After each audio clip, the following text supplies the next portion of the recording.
Okay,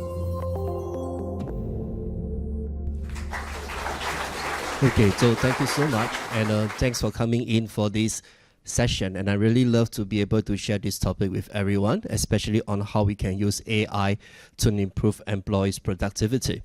So I know that many of you, in fact, all of you would know me, where I came from and everybody. I thought it's only proper that I do an introduction of myself. So very briefly, in fact, I'm also a product of Australia education system, as you can see. So I did my bachelor's in Monash, my MBA in Uni of Melbourne, and my PhD in Curtin. And in between, I got so fascinated with statistics, not knowing why. And I end up doing data analytics by Texas.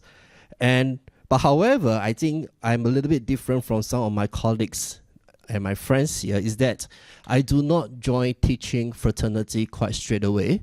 In fact, for the first 10 years of my life, I was actually a professional staff, HR staff in a public service. So my first ministry that I joined when I started off my professional career was Singapore's Prime Minister's office.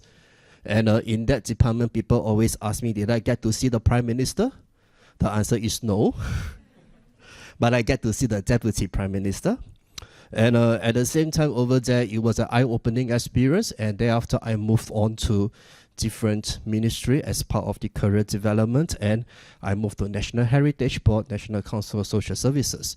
So after a good 10 years in professional doing HR work, I decided to change track to start teaching. So my first teaching job was at Singapore Polytechnic. And thereafter, I enjoyed myself and I did my PhD. And ever since, never looked back. So my last place I teach before James Cook was in China, as you can see. That was the most eye-opening experience. I was there from 2020 to 2022. That's the COVID years. So over that time, I get to experience the different strategies that Chinese have regarding COVID. And my wife called me, and my wife said, you better come home before your kids call you uncle. So that's why I actually got to know a very fantastic gentleman. He's here today. His name is called Thiru. He interviewed me, and for some reason, he liked me and offered me a job. And that's why I'm very glad to be here today, ladies and gentlemen, to be able to do this sharing with all of you. So, as part of this sharing, there will be 3 questions that I would like all of us to ponder about, which is, will AI replace human in the workforce? How will the future of work look like? How should organizations behave in the future? And I think that these 3 questions are getting more and more prominent and more important. And I really do hope that at the end of the next 35 to 40 minutes, I'll be able to share some insights that I've gained from some of the work that I do and some of the work that I read. And of course, I will say that there is a lot of new insights being developed almost every day. So if there's an opportunity later on, do also share your views and your experiences, and we see how we can cross-pollinate to have some more ideas and more views about AI, productivity, manpower, human resource. And to answer this question, these are the 3 main papers that I'll be focusing on. In fact, these 3 work I was pretty much involved, especially the last one, Beyond 2020, DNA of Progressive Employers. That was a project that's commissioned by TAFEP, which is the Tripartite Alliance for Fair and Progressive Employment Practices.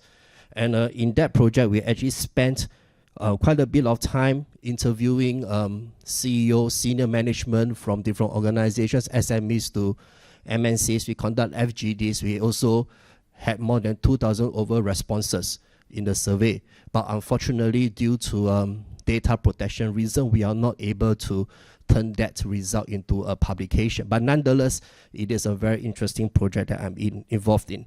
And at the same time, I'll be also referring to 3 other works that I've read over the last 2 to 3 months about this work. And I think that these are very interesting papers that will give more insight. Now, when we talk about AI, we have to mention this gentleman called Alan Turing. Now, Alan Turing has always been called as the father of artificial intelligence due to his work in computing machines creation, or what he called the Turing test.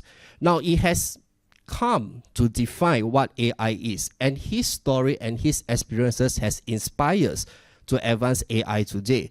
And for those who are not aware, in fact, Alan Turing is a mathematician, he's a computer scientist, and his paper called Computing Machinery Intelligence has proposed an idea that has shaped how AI is. It has laid the groundwork for modern AI and its applications in many ways.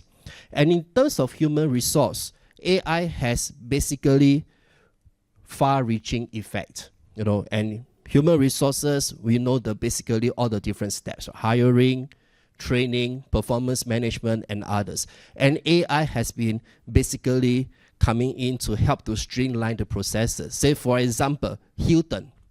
In Hilton Company or Hilton Hospitality Group, they are using AI-powered interview platforms. And what they do with these platforms is that it actually helps to assess the language, the tone, the facial expression, the body language of these candidates during the interview. At the same time, another company known as Procter & Gamble, P&G, they also uses chatbot. Now, chatbot is already pretty much common, but what they do is that they use chatbots to actively engage with candidates. So candidates are able to use the chatbot to find out information about the company, about the job, and even help to answer some of the frequently asked questions. So even for training programs, there are companies who are already using AI as a way to nudge people to complete their trainings, what kind of trainings they should be going, and even monitoring if they are completing it. So I will not go through the rest of the points, but what I'm trying to say here is that AI has fundamentally changed how human resource has functioned, and it will definitely change how we are managing employees in the long run. So we can look at another aspect of AI introduction. Now, AI introduction, in fact, has evoked concerns about job displacement. And I think this is a very real view, a real concern that many people have. And in Singapore as well, I think you can see from here, from the different news outlets, they have highlighting the fear that many jobs will be displaced. And this fear is very real, very common among the employees. And what's interesting is that the fear is so real that there's even a documentary on it. In the year 2016, HBO did a documentary, and they called the documentary as The Truth About the Killer Robots. And that doesn't help a lot. So, and this thing has been driving a lot of fear. And the question is, why are we so focused about the fear of AI and not the other aspect? And I think there are several reasons. First, people do not like to change.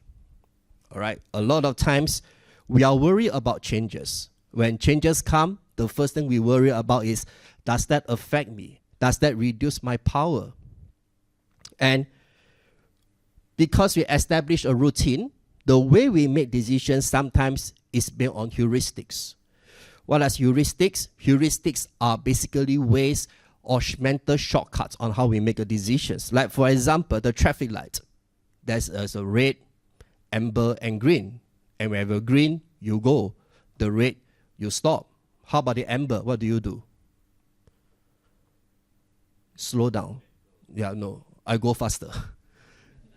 Just to test whether the camera system works. I tried that. Trust me, it works. Okay, so that's the point. We work based on heuristic. And this, even our waste recycling bins has color-coded as well. So when there are these changes, people tend to be worried. And as a second thing, I think my psychologist colleagues will be able to share as well. They can testify that people tend to have negativity bias in a way that it is a phenomenon where negative events, negative information has greater impact on our thoughts.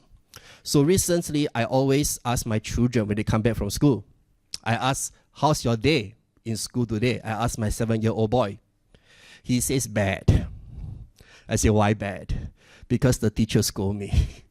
So I tried to ask differently. And I asked just yesterday, how's your day in school? Can you tell me something good about it? I want to change its negativity bias away. He said, yeah, I go for recess. That's for 7-year-old. Now, and in fact, being about fear is something that we are very, very familiar with, because evolutionarily, dangers help us to survive, all right? If you were to look at our ancestors, how they survive in the very difficult times in the society, whether is it in the new land, is always reacting to bad news, which will actually put them on their toes and preventing harm. And I'm sure that all of us are very familiar about this. During the COVID-19, when it happens, people are worried. And when people worried, people tend to act in a very irrational manner. People go to the supermarket, they start sweeping off the products, whether is it the food or even the toilet papers. And this is, in fact, done despite the fact that the government has assured that there are sufficient supplies. So what I'm trying to say here is that with fear, people will act in an irrational manner. And that is why in the past few years, a new term has came up. All of us know what is FOMO, which is fear of missing out. FOMO help us to glue to our social feed, help us to focus on what's the new trend so that we will be able to be part of it and not left out. But now FOMO has moved. The new term has become FOBO, which is fear of being obsolete. And this fear of being obsolete is not just limited to employees. In a Harvard Business Review paper in the year 2016, it was written that organizations are also fear of being obsolete. They are fear of being obsolete in the sense that technological changes will disadvantage them. Whether is it a traditional business model, whether is it in terms of their competitive advantage. So what do we do when there is fear of being obsolete? World Economic Forum says, go for training. Everybody does that. Singapore government also supported this idea. So they gave us money to go for training. But the point here is, are they wrong? Of course they are not wrong. We need to go for training and to upgrade ourselves, to make ourselves relevant. But the point here is that, is it sufficient? If you were to look at this, how many of us have this experience? You came back from a training. You bring along some materials, but you forgot what is the knowledge that you have acquired. You only remember what time is the tea break and how good the tea break is. So the question here is that if we want to have training, does that mean that it is a way for us to improve our productivity? Or there is more than training? And this is the key point that I would like to share for today. But before that, I would like to do a simple experiment. So in this experiment, I would like you to focus on the video and count the number of passes the basketballers make. So take a look.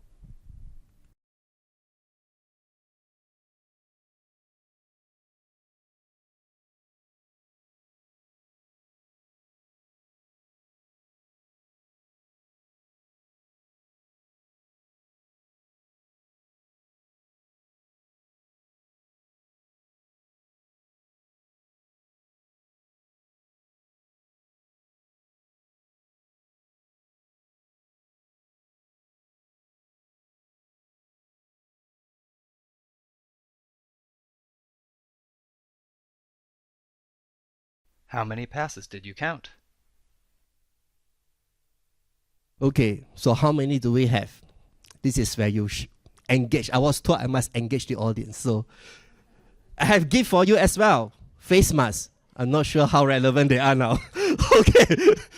So Mr. Ming, help me. Yes, how many passes do we have? Just shoot out your hand. I've 15. Yeah, just pass. Right or wrong, we just give. They need to get rid of it. Okay, so we have, all right, 15. 13. Josette says 14. All right. Anyone from this side of the room? 20? Okay. Do you just randomly shout a number, Willie? Okay. All right. But the key point here is the answer is The 15. correct answer is 15 passes. But do you see the gorilla? Ah, so smart. All right. For those, some of you will get to see the gorilla. Some of you may not get to see the gorilla. Well, okay. This video So this is from called the research by selective Daniel Simon attention and test. Christopher Sabri and is copyrighted. All right. So It is who available never for get to use in see the talks, gorilla just training, now? and teaching on DVDs from fantastic. Physcog Productions. So let me ask, Learn Associate more Professor at Caroline, invisiblegorilla.com. why did you not see the gorilla? What do you think could be the reason? Like, you see, okay, just sit down, please. You're not student. Yeah. Why do you think could be the reason? Ah, okay. Yeah, Denise. Ah, so you did see the gorilla. Ah, okay. So, yeah, so many a times we are so what's the point of this activity is that many a times we are very focused on doing our things, or we are so focused on the way we get to interpret how things are that we are not open to new ideas. And in fact, this is what we call the mental models. All right. Why do I say about this? Is that these mental models basically will determine how we make the sense of the world. It is just like a blueprint, a map. You know, you use this mental model, you try to navigate things around, you try to make sense of what is happening. And you've been using this mental model for many years, and you are quite familiar with it. Then one day, the world around you change. But you are still using the old mental model to find your ways navigating the different directions in the new world. Does it work? It may work, but it may not be as useful because you are just like navigating a new city using the old map, missing out landmarks. So that is why when we talk about mental model, one of the things that I believe that we need to address when it comes to getting people to accept new technologies and be productive in it is their mental mindset. And when we talk about mental mindset, there are two kinds, the challenge and the hindrance. What's the challenge mindset? Simply, it means that when a person faces some form of challenges, some people will see it as an opportunity of growth. Some people will see that these obstacles are temporary. So that's the challenge mindset. Because they have a challenge mindset, they'll be more resilient. They believe the ability to succeed. They are more flexible. They will think that this new situation that they have is stepping stones to their progress. But however, people may also have the hindrance mindset. The hindrance mindset is that when they face with the situation, when they face with the change, they see it as an obstacle. They'll be overwhelmed. They'll be discouraged. They will think that this obstacle, I can't overcome it at all. It will be too difficult and there'll be lack of confidence. So the first thing that I always think that companies need to do when they are addressing a new situation or a different situation is they need to help their employees to develop a challenge mindset. Because by developing a challenge mindset, they will be able to help them to adapt it and get the productivity out of it. The second issue that I found is meaning of work. Before I go into the details, let me give you a very brief overview about what is called meaning of work. Now, in the year 1962, President John F. Kennedy visited the NASA. And while he was in the NASA, he saw a janitor. And he asked the janitor, "What are you doing here?" And the janitor replied, "I'm here to put someone on the moon." That's what the janitor said. Why do you think the janitor has such a perspective? Because he sees the value of the job. Even if it is just a cleaning work, he sees that what he's doing is helping NASA to achieve a dream of putting someone on the moon.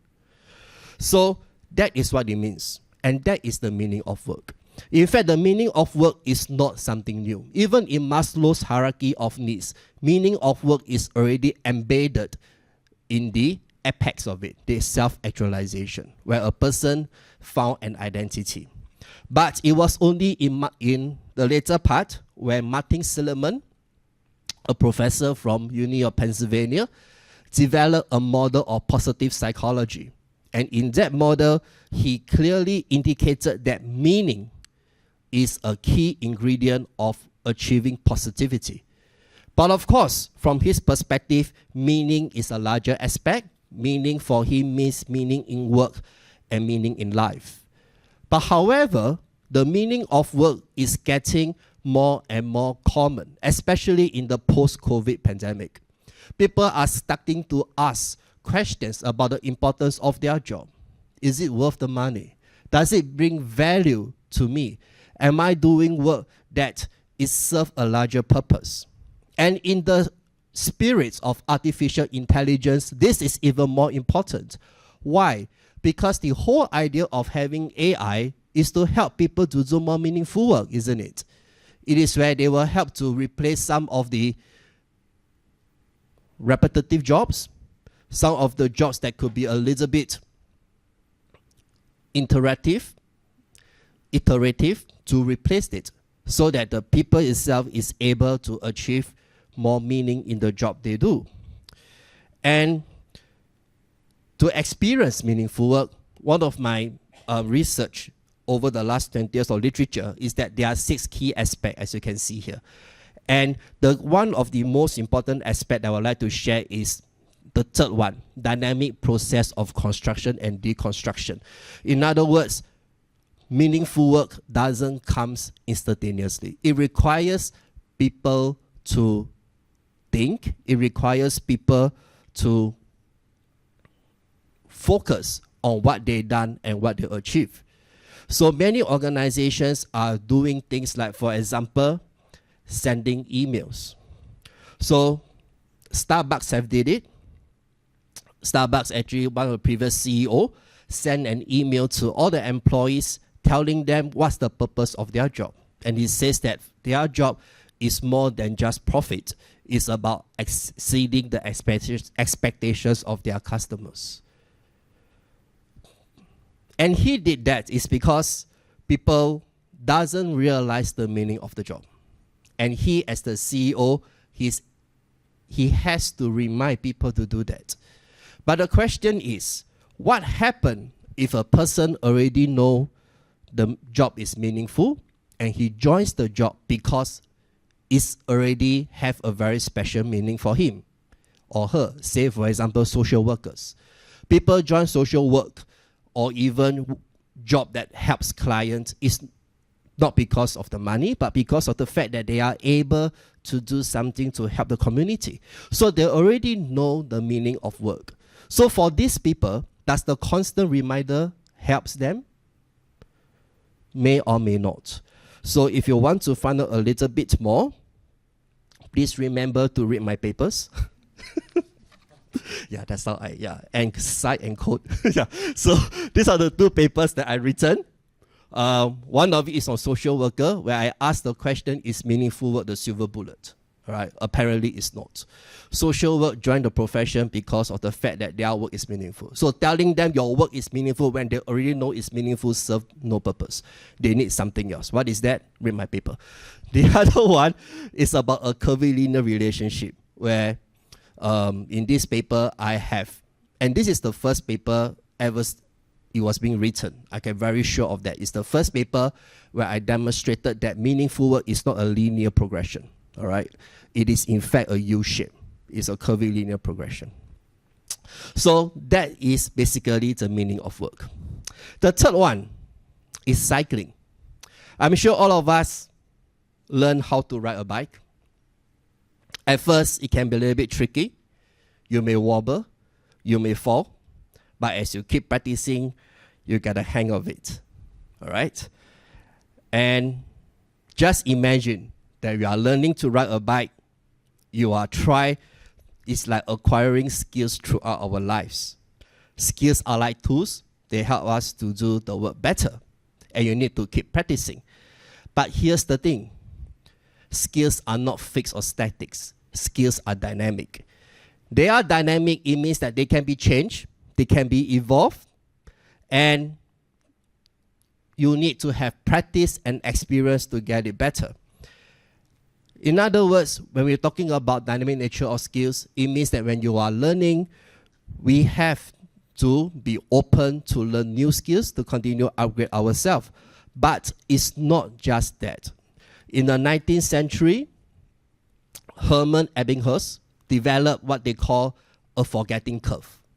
The forgetting curve shows that as you are acquiring a knowledge, you will forget. And what he found is that right after learning, there's a steep decline in the retention, and the rate of forgetting will slow, and the memory will continue to decline.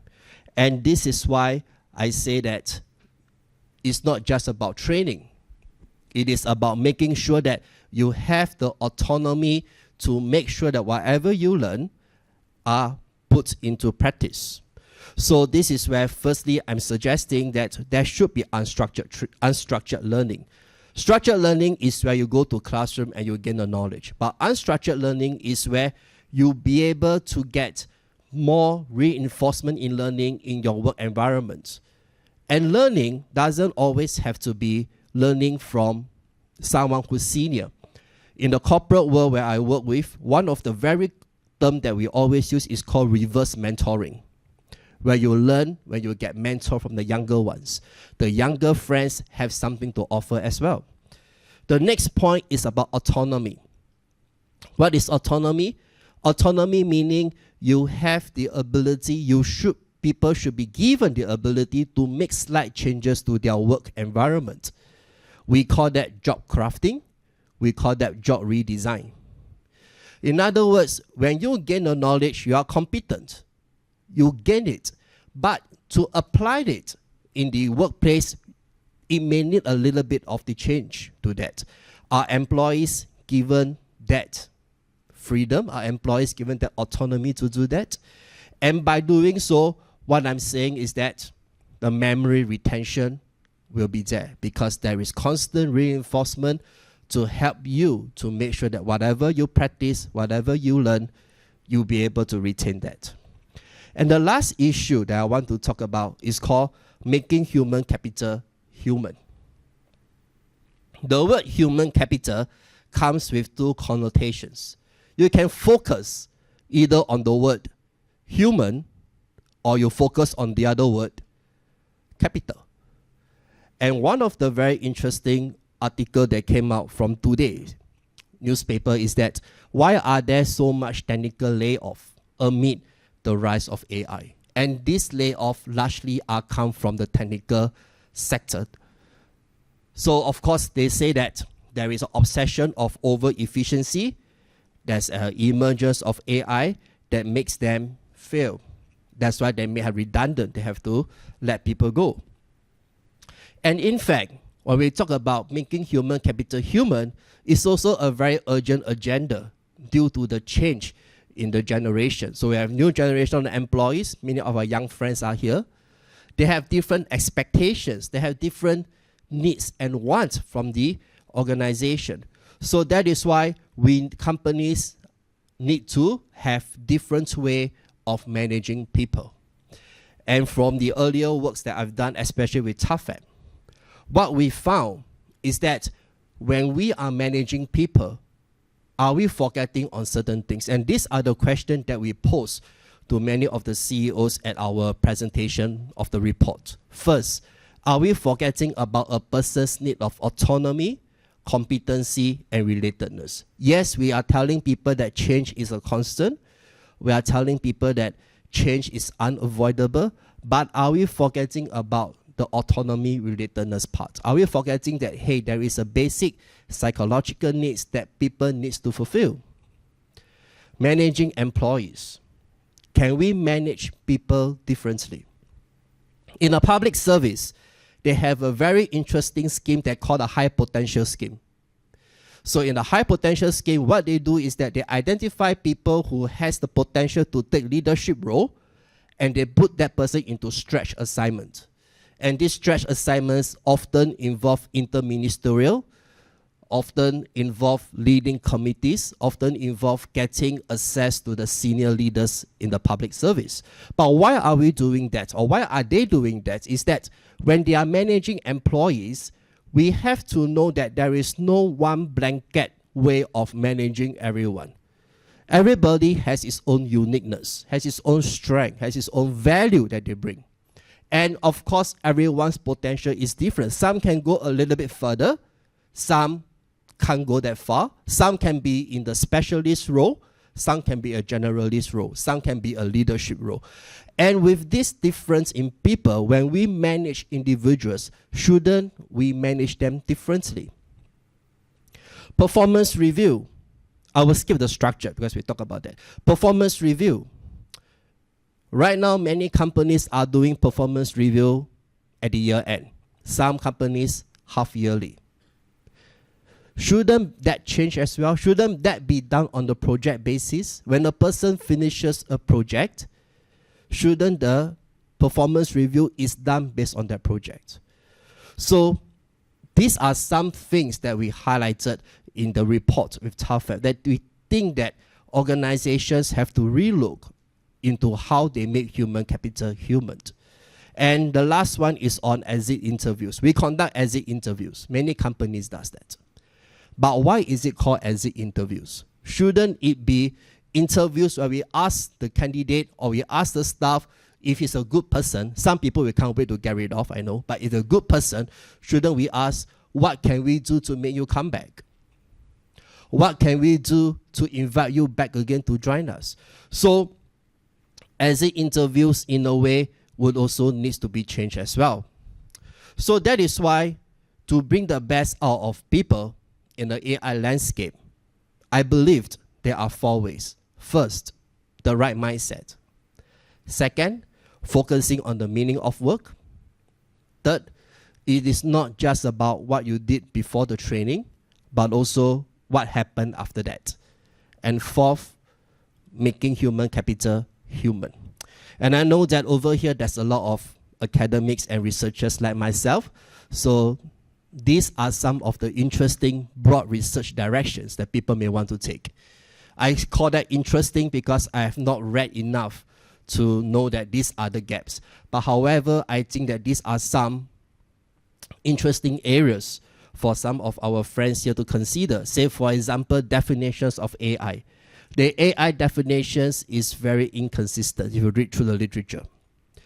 Is there a way where we can look at the past literature and clearly define what are the different aspects of AI? Validation of AI tools on different aspects of HRM. AI doesn't come in just one form. AI comes in different form. The Internet of Things, the robot, the algorithm that does predictive analysis. So every kind of AI tool, they have a very unique purpose. So how does that affect the different HRM aspect? How does that affect things like ethics, governance, DEI, which stands for diversity, equality, inclusivity, T&D, hybrid, remote workers? How does that affect everyone? Third, antecedents at the different levels, individual, group, organization. How does that actually affect the different outcomes? And the last one is the curvilinear and linear modeling, where basically a lot of people assume that there is always a linear relationship between AI and productivity. However, I don't think so. I always think that the relationship is curvilinear. That means when you start adopting AI, the performance will drop. Why? Because you are new to it. But as you get to know the system, you get to practice the system, your performance will grow up. So I suspect that's actually a U-shaped curve rather than just a linear modeling. So these are the 4 interesting broad research avenues that I can suggest to the audience. And to conclude my sharing is that this is what Professor Chang Heng Chi said. He sits on the AI Ethics Committee at the national level. And it says that the outcomes of technological change are not preordained. They will be mediated by the decisions we make. So with that, thank you very much. Okay. Oh, nice. Just looking at the time. Yes, questions. Do we have any questions? Yeah, thank you, Dr. Kim. I'd like to I've received some questions in the Slido. So if you don't mind, I can just read out the first question for you. Okay. So what would you think is the appropriate leadership style in these times of rapid technological changes? Yeah. So I think for the leadership is actually embedded in all the processes that we have. That's what I said just now. And my personal belief is that there is no ideal leadership, but there's appropriate leadership. Say, for example, we all know the very basic leadership style. We have the autocratic leadership, we have the discussion leadership, the democratic leadership. So let's say in this room, there's a fire that's happening at the door. The person that is taking lead in this room will naturally use autocratic leadership, right? Put your bags, get out of the room, gather at the car park. Will he use democratic leadership and start asking, may I have a vote, who wants to run? Oh, you don't want to run, what's the reason? It doesn't make sense. So I think that there is no right leadership style, but the appropriate leadership style. So, but of course, one of the key leadership style that we have learned and we have read is called the transformational leadership, right? The one with inspiration, the ones that setting the benchmark, the one that getting people to involved in the discussion. And I think that is getting more and more important because transformational leadership is the one that reach the people's heart as far as I'm believed in. And transformational leadership to me doesn't cost a lot. In fact, it doesn't cost anything. It's just making time to sit down with the person and start talking to that person. How are you? Are you doing well? How can I help you? But many organization leaders are not doing that. And I think that's a pity. So I think in this AI age where people are getting more network, they are getting more well-informed, the appropriate leadership style would be transformational leadership. But of course, depending on the context, other leadership style could be important as well. Yeah. Thank you for your answer. Still, next questions. Do you think AI would take over the job? What do you all think? Sorry? Rapidly job taken over. Yeah, John. You say you answer question, right? Yeah, depending on what sectors you come from, actually. Yeah. Like what? Give some examples. And I don't think AI will take over your teaching jobs and all this because you're sharing a lot of experiences and all this. So I don't think AI can just take over, people Yeah. in the educational sector. That's right. So this morning I have a discussion with Pengji. So I was just asking Pengji, when you go to the hotel, would you prefer to get a robot to deliver the drink to you, the mineral water to you, or would you prefer to call the concierge and call the people and say that the housekeeping and say that I need the water, please deliver to my room? Which one would you prefer? The robot or the person service? Which one is faster? Okay. That's what time I woke up when you started the bit. There's one project I concluded the project. It's with Far East Hospitality Group, the one that manages the Orchard Hotel. So we had a project with them, with some of my friends. And that is the point we asked, do you have robot in the hotel? He said, yes. So where are they? Or they are just putting there and accumulating dust. They are not using it. And we asked why. Because to the CEO of the Far East Hospitality Group, he believed that service is what is matters. And he believes that in the hotel industry, it is the face-to-face connection that's more important. So what he found out is that the people who stay in his hotel, the guests, they will prefer to call the concierge rather than getting a robot to deliver to them. And that is why it really brings back to the point about the meaning of work. There are many hotels that use robots in a certain way, like for example, automatic check-ins. The Chinese hotels are good. They have auto check. Just scan your IC and there you go. You don't even need a key. They will just do a facial recognition and the door will be open. So what happened to the staff? The staff are now becoming ambassadors. So they give them a different title. Some of you would know. Some of them are being called service ambassadors. Some of them are called guest relation officers. They are called services captain. Different titles are being given to them as a way to make them feel different about their work, rather than just still doing the same old job of processing check-ins at concierge. So back to the question, will AI take over the job? Not all the job, but some aspect of the job. Certain aspect that involve human-to-human connection, certain aspect that involve interaction, I still think that still can be done by individual. And I think that is still relevant now because many of the AI, many of the robot, they still need to input information for them to behave. The contentious point will come where the robots can think for themselves. When they're able to display emotions, they're able to do judgment. I think that will be the point where we need to really worry about certain jobs could really cease to exist. Yeah. Thank you very much. I just have a question. I'm sorry, I'm not from the Slido generation. Okay. I don't use tablet. Oh, you need the mic. Okay. It's all right. Hello. Okay. The question here is, in your title you had AI, and you had, do we need training, or do we need to go for? Yeah, is training the only strategy? What was meant by is training the only strategy? Does this presentation, does it include, or is there a suggestion that people should go training for AI, or is there a strategy? I didn't get it. So what I'm trying to bring across is that going for training is important, but it must be complemented by other aspects. Say, for example, the work itself has to change.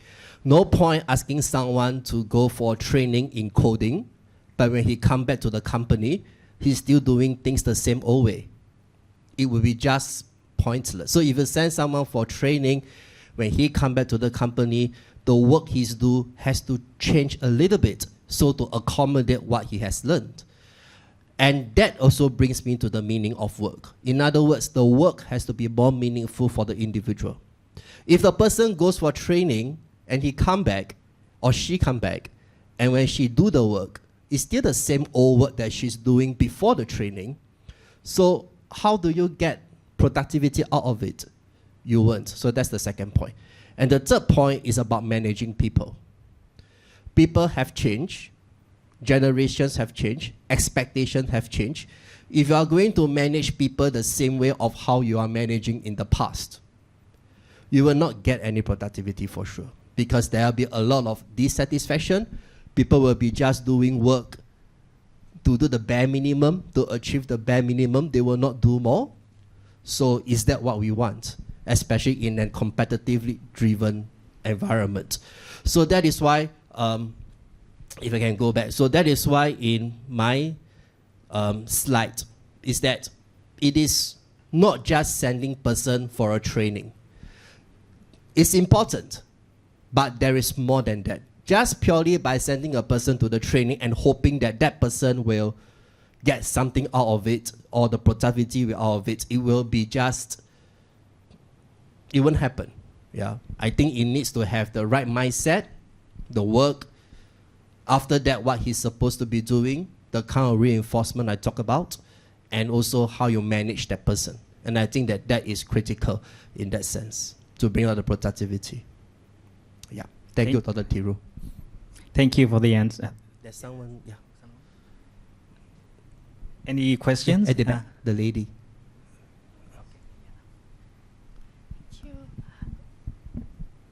For now, we Your name, please. I'm Jody. Jody. Okay. For now, I cannot really imagine how AI robots could like take over jobs like psychologists or nurses, but in the future, there could be a possibility. Do you think it's possible? And if yes, how so? Like I said, I think for jobs that requires judgment, I think at the state of development right now, they are not able to do that. But however, I do know from some friends who work in the social services sector, they are using AI as a way to do some pre-assessment. Like for example, I remember reading a newspaper is that there is in some of the houses, some of the blocks that actually house the older folks, they actually have detectors, AI detectors, that if a person is lying down on the floor for a certain period of time, it will send a signal right to the, I think it's the maintenance guy or the one that oversees the block, that something is wrong in that unit because somebody is lying down on the floor for X amount of time. And that person who's managing the flat will go up to see what's wrong. So they are being used in certain sense. But if you were to say, does it takes over completely? I don't think so. Because there are several things that require judgment, especially judgment that comes in the way of emotions, understanding a person, as a way of making a judgment that involves morality and ethicality. I think AI at this current stage, based on my knowledge, may not be that mature. Yeah, but if you ask in the future, nobody knows, right? So study hard, yeah, okay. Yes, thank you so much. Any other questions? Can I ask one more? I think in 10 years' time, there will be a Dr. Caitlin Tan teaching us in front of us. Well, I hope not. I'll be out of job, man. Yeah, maybe after 20 years when I retire. Yeah, but I don't think so. I think that teaching, well, my own sense is that, well, it doesn't really relate to AI, but my own sense is that the teaching education landscape is changing in the sense that knowledge is free. In the past, people go to class to listen to this one person that speaks about knowledge. But in today's environment, knowledge is free. I mean, you can look at LinkedIn, there's training courses. You go to Coursera, you can get free ones. So I think when we deliver training, deliver lessons, it's not just about just knowledge passing down. It's about value adding their learning experiences. What can we bring on top of the knowledge that the books can bring? I think that is the key thing that will make a difference. And I believe robot can't do that. They still need me. Okay, I have one more question. Yep. Is, for instance, in a hypothetical situation in which robots does eventually can have the ability to show emotions and think for themselves, and they do take on jobs such as like in the service sector, like teachers or psychologists, how do you think it would affect the human recipient differently, like between humans and AI? What do you think? Not sure. Yeah, I think that's where we look at human capital, right? You see human capital as human. I will see human capital as capital. If you see human capital as capital, what will be the next thing you will do? Sorry? Get rid of them. I don't need them. I have robots. Why do I need people? But if you see human capital as human, that is where you will try your best to redeploy them. Now, I can share a little bit. I was a human resource practitioner for 10 over years in public service.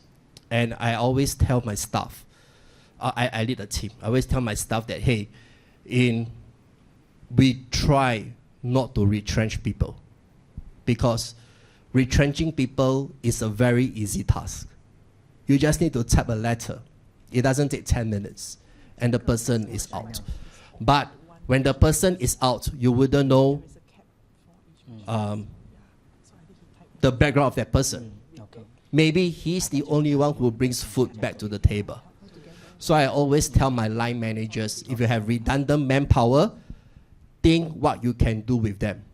Redeploy them, retrain them, or to even just give them a different position so that they can still bring some bread and butter back to the house. But however, if all fail, you try doing that and he's not performing, you try training, he's not performing, you've done your due diligence, then that could be the last worst case scenario. We'll need to let that person go. Yeah. Yeah. Then, yeah. Thank you very much. Daniel, say something? Yeah. Because I have I have a few questions lying down here on Slido, and especially from Professor Jacob. He has a few questions here. So actually, he has a few questions. Okay, yeah. Yeah. I just want to read it out. In the meaning of work concept, what do you make of 4-day week or 9-day fortnight?